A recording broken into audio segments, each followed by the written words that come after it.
Assalamualaikum warahmatullahi wabarakatuh.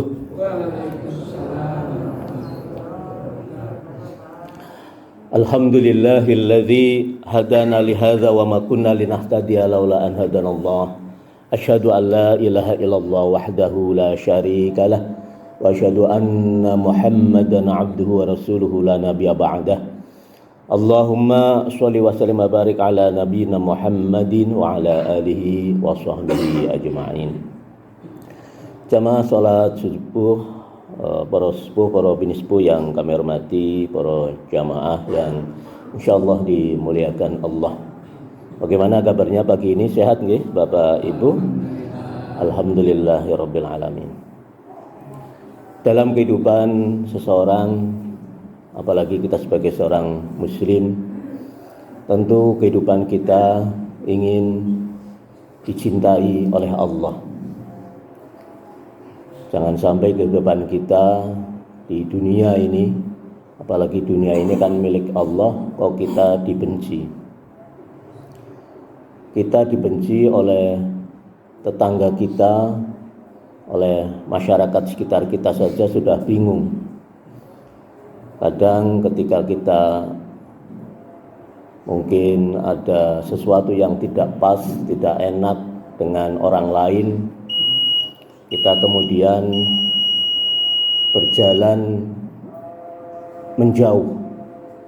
Rasanya ingin tidak ketemu dengan seseorang yang kita benci itu.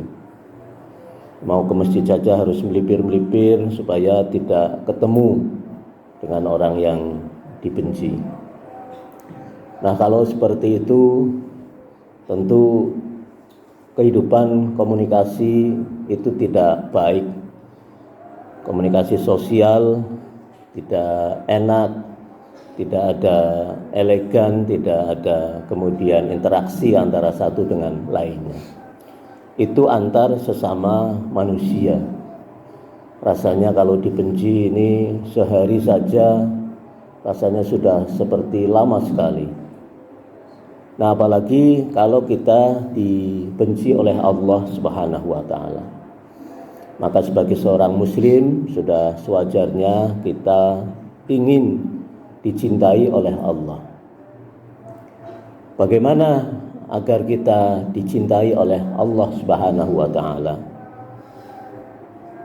Di dalam sebuah hadis qudsi Allah berfirman, jadi hadis qudsi itu teksnya dari Allah, tapi itu memang bukan Al-Quran, jadi hadis. Uhibbu ahlas saha wa hubbi lil ghaniyil faqir syahi asyad. Jadi saya ulangi bahwa Allah cinta kepada orang-orang yang sakha. Uhibbu ahlas sakha wa hubbi lil faqiri sahiyyi asyad.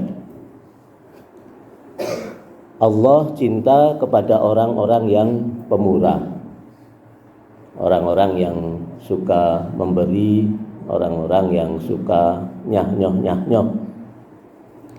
Kalau kita menjadi tetangga, rasanya senang kalau ada orang sering ngasih. Orang membawa mungkin sayuran, orang membawa hasil oleh-oleh ketika pulang kampung, ketika mudik.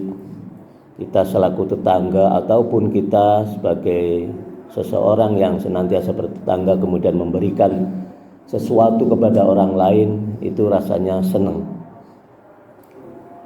Nah, Allah juga seperti itu. Allah senang kepada orang-orang yang pemurah, ya, pada orang-orang yang suka memberi, orang-orang yang saling mengasihi, saling nyah-nyoh. Apalagi itu karena Allah Subhanahu wa taala. Mas-mas, mbak-mbak yang biasa traktir itu juga kadang disenangi. Maksudnya teman-temannya itu senang kalau sering ditraktir. Menjadi orang pemurah itu memang berat, ya, karena tentu punya modal minimal modalnya senyum, ya, senyum, menjadi murah senyum, minimal murah senyum, gitu ya, murah senyum. Kalau tidak punya modal uang ya minimal murah senyum. Ketemu temannya senyum, salam, sapa.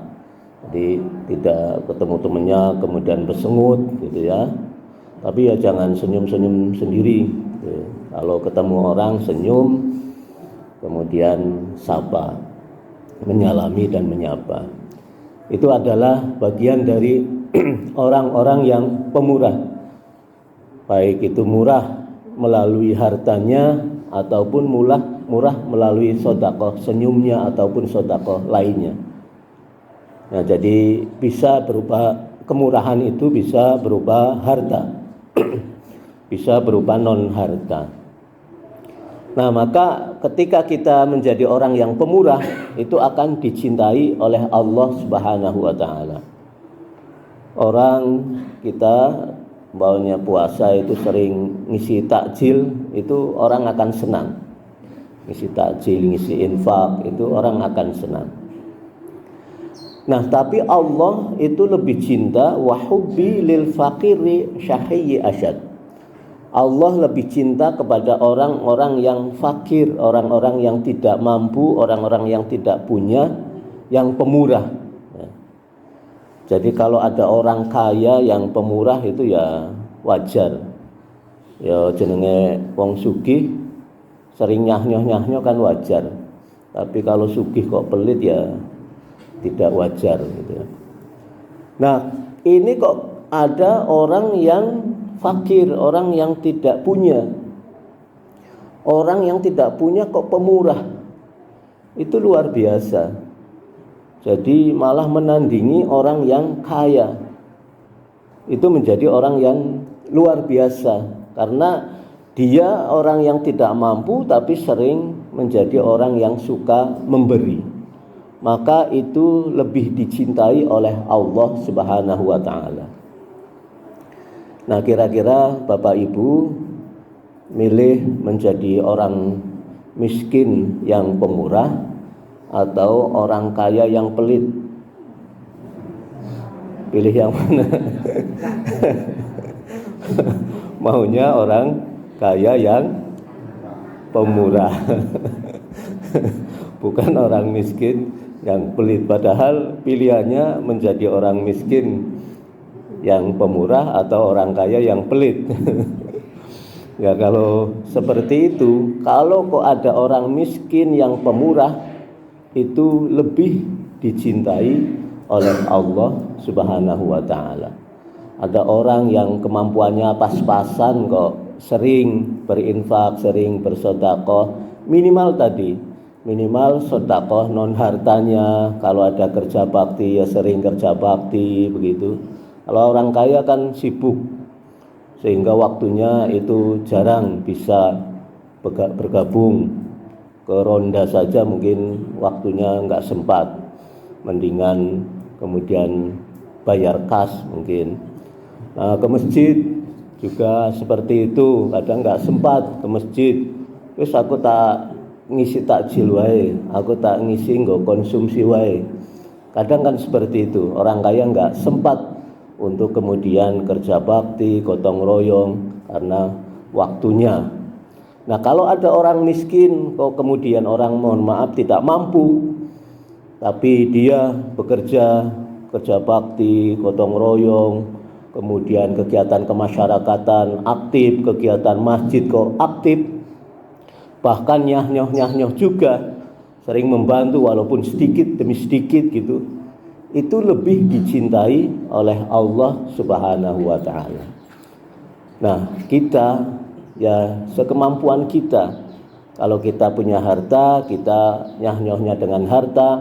Kalau tidak punya harta yang cukup, maka kita dengan sedekahnya dengan banyak cara. Minimal tadi adalah sedekah senyum, sedekah dengan tenaga, sedekah dengan kerja keras, ikut membantu kegiatan-kegiatan di masjid, ikut gotong royong, apalagi di sini ini karpetnya baru, wah semangat gitu ya, semangat. Jadi ini menjadi bagian orang yang dicintai oleh Allah Subhanahu wa taala.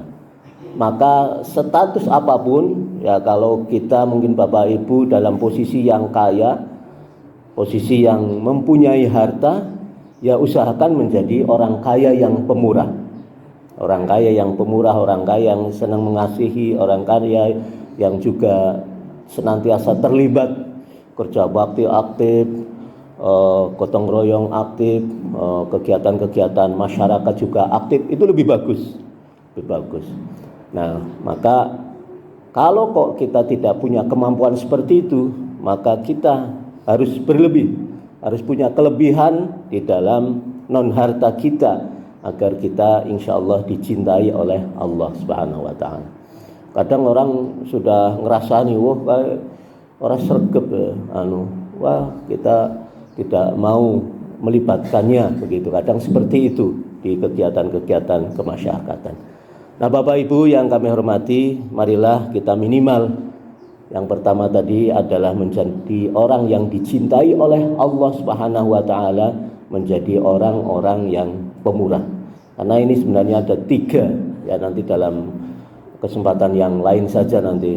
Khawatirnya Bapak Ibu banyak kegiatan-kegiatan pagi, mungkin insya Allah dalam kesempatan yang lain. Kedua, orang yang dicintai itu apa? Ketiga itu apa? Minimal yang pertama adalah orang-orang yang pemurah, insya Allah orang-orang yang suka memberi, suka mengasihi.